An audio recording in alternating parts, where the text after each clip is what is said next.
좋은 것을 함께 나누고 싶고 세상 든든한 내 편이 되어 줄 것 같은 사람과 함께 행복하게 살고 싶어 결혼했는데 지금은 눈만 마주치면 싸우게 됩니다. 어떻게 하면 좋을까요? 그래서 오늘은 끝없는 부부싸움 극복 방법에 대해 이야기 나눠보고자 합니다. 다툼으로 인해 스트레스 받고 있다면 꼭 끝까지 시청해 주시길 바랍니다. 분명 도움이 될 거라 자신합니다. 주제가 마음에 드신다면 구독과 좋아요를 눌러주세요. 클릭 한 번으로 다음 영상을 더 빠르게 시청할 수 있습니다. 서로 대화가 안 되는 것 같다. 뭔가 벽이 있는 것 같다고 하소연하시는 분들이 많습니다. 사람이 살면서 가장 편안해야 될 곳이 집이고 가장 오래 붙어 있어야 하는 배우자가 만날 때마다 스트레스를 준다면 그만큼 곤혹스러운 일이 없을 겁니다. 그러다 보니 이미 마음속에 불만이 쌓여 있어 보기만 해도 으르렁거리며 시비를 걸거나 대화가 통하지 않는다 생각하여 피하는 경우가 허다하죠. 이처럼 사람마다 갈등을 처리하는 성향이 있어서 크게 두 가지 유형으로 나뉩니다. 첫 번째 방식은 어떤 이유로든 싸웠을 때 서로 이야기를 나누며 이해하려 하고 화해를 시도하는 유형과 두 번째 방식은 싸운 후 화가 조금 가라앉을 때까지 기다렸다가 마치 아무 일도 없었다는 듯 관계를 회복하려는 유형이죠. 대부분 아내는 첫 번째 방식을 선호하는 경향이 있습니다. 대화를 통해 감정을 풀고 필요하다면 사과를 하여 싸움을 깔끔하게 매듭 지으려 합니다. 이렇게 하는 것에 남편분도 동의해주면 좋겠지만 현실은 그렇지 못한 경우가 많죠. 아마도 그들은 두 번째 방식을 사용하려고 할 것입니다. 이렇게 갈등을 다루는 방식이 다른 것은 두 사람이 감정을 다루는 방식이 서로 다르기 때문입니다. 대화를 통해 서로 사과하고 화해하는 방식을 선호하는 분들의 경우 주로 본인의 감정을 다스릴 때 상대방과의 어떤 상호작용을 통해서 감정을 공감받아왔을 겁니다. 즉, 내가 어떤 일로 인해서 힘든 부분이 있다면 이런 이야기들을 누군가한테 털어놓고 위로와 공감을 받으면서 자신이 감정이 괜찮아지는 것을 느껴왔던 것입니다. 이런 식으로 감정을 푸는 것에 익숙하기에 부부 싸움 후에도 대화하면 서로의 감정을 풀어서 화해할 수 있을 것이라 기대했을 겁니다. 그런데 모든 사람이 감정을 이런 식으로 풀지는 않습니다. 화가 날 때는 혼자서 시간을 보내며 다른 활동을 하면서 감정이 가라앉기를 기다리는 사람도 있습니다. 오히려 그들은 아직 감정이 해결되지 않은 상태에서 상대방과 상호작용하는 걸 부담으로 느낍니다. 그런데 이런 사람과 싸움 직후 대화를 시도하려고 해왔다면 이런 상황에서는 억지로 대화가 진행되더라도 갈등이 속 시원하게 해결되는 느낌을 받지 못하셨을 겁니다. 그들에게는 이렇게 대화를 걸어온 상대방을 화해를 요청하는 사람으로 보는 게 아니라 자기 나름대로는 싸우지 않으려고 감정을 추스르며 너무나 노력하고 있는데 이걸 끝까지 방해한다. 이렇게 생각할 가능성이 높습니다.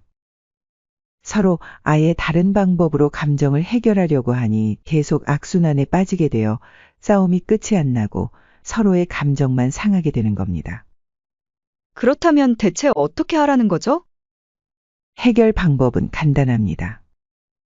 지금 이 영상을 시청하시는 분이 먼저 한 발 뒤로 물러나 주면 어떨까요? 만약 상대가 대화를 원하면 한번 들어주려고 노력해보고 상대가 혼자 있는 시간을 원하면 잠시 시간을 가져보는 것입니다. 제가 왜 맞춰줘야 하죠? 여러분은 부부싸움을 해결하고자 이 영상을 클릭하셨고 이제 상대가 왜 그런 행동을 했는지 알고 계십니다. 그동안은 저런 행동이 이해되지 않고 기분이 상하니 먼저 맞춰주고 싶은 마음이 눈꼽만큼도 남아있지 않을 거라는 것도 잘 압니다. 하지만 반복되는 갈등의 굴레에서 벗어나기 위해선 누군가가 먼저 행동해야 한다는 것을 여러분은 똑똑하셔서 잘 알고 계실 겁니다. 상대방이 먼저 바뀌길 원해 이 영상 링크를 휙 보내지 말고 먼저 행동으로 보여주세요. 그러고 나서 이 영상을 공유해도 늦지 않습니다. 혹시나 이 영상에서 부부싸움 안 하는 방법을 기대하셨다면 죄송합니다. 부부싸움을 전혀 하지 않는 가정은 없습니다. 수십 년 동안 서로 다르게 쌓인 가치관으로 많은 갈등이 있을 수밖에 없는 게 부부관계입니다. 같이 살다 보면 치약자는 순서부터 사소한 모든 것들이 마음에 안 들기 시작하죠.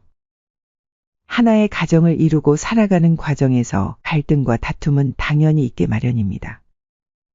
그러나 이것을 지혜롭게 잘 풀어나가기 위해서는 서로의 조율이 필요합니다. 누가 이기고 지냐가 아닌 서로가 해결책을 도모해야 하죠. 하지만 이런 대화조차 안 되니 갈등의 골이 더욱 깊어집니다. 그래서 반드시 누군가는 서로를 막고 있는 벽을 허무는 작업을 시작해야 하는 것입니다. 둘 다 이번 생은 처음이고 불완전한 두 명이 만나 서로 부족한 것들을 채워주고 맞춰주며 성숙해져 나가는 과정이라고 생각해 보면 어떨까요? 그러니 내가 너무 높은 기준을 가지고 있진 않았을까? 너무 많은 내 규칙들을 요구하고 있지 않았을까? 이것도 한번 생각해 볼 필요가 있습니다. 결국 피할 수 없는 부부싸움. 그럼 안 할 순 없어도 잘할 수 있는 방법은 무엇이 있나요? 부부싸움을 현명하게 하기 위해서 반드시 지켜야 하는 세 가지가 있습니다. 첫 번째, 문제가 되는 것만 이야기하세요. 어디서 문제가 생겼는지 정확히 파악하고 그 문제에 관해서만 이야기하는 것이 좋습니다. 많은 다툼은 사소한 일에서 시작되지만 이야기하다 보면 지나간 일을 끌어들이기 쉽습니다. 이것은 곧 인신공격이나 개인의 약점, 가족사 등으로 확대되어 싸움을 더욱 악화시킬 수 있습니다. 무심코 던진 돌에 개구리는 맞아 죽는다는 말이 있듯 상대방을 폭발하게 하는 화약고 같은 말은 아무리 화가 나도 피하는 것이 좋습니다. 만약 문제가 옷을 제자리에 놓지 않은 것에서 시작되었다면 그 문제에만 집중하고 이외의 다른 것으로 확장하지 않도록 주의해야 합니다. 두 번째, 제3자를 불필요하게 끌어들이지 마세요. 두 사람만으로 해결하기 힘든 상황이 오면 도움을 요청할 수는 있지만 대체로 부부가 해결할 수 있는 일을 친정이나 시댁, 친구들에게까지 퍼뜨려 갈등을 부풀리면 문제가 왜곡되거나 와전될 수 있습니다. 특히 부부싸움에 아이들을 끌어들여 아이들 사이에 편 갈라서기를 하게 만들면 아이들의 마음에 혼란을 줄 수 있습니다. 세 번째, 폭력은 결코 용납되어서는 안 됩니다. 욕설이나 물건 던지기, 때리는 신용까지도 모두 폭력의 범주에 속합니다. 화가 난다고 우산, 골프채와 같이 상해를 입힐 수 있는 물건을 사용하는 것은 절대 금지입니다. 상대가 얼마나 큰 잘못을 했던 간에 폭력은 범죄고 결국 폭력을 가한 사람이 불리할 수밖에 없습니다. 아내가 바람 피워서 홧김에 뺨을 때렸는데 유책 배우자인 아내가 이혼 소송을 했다는 사례가 있습니다. 남편이 폭력적으로 나오면 남편이 가정폭력한 유책 배우자로 몰리고 죄다 뒤집어쓰게 되는 것이죠. 마지막으로 인간은 자신의 살아온 인생을 바탕으로 편협된 사고를 한다고 합니다.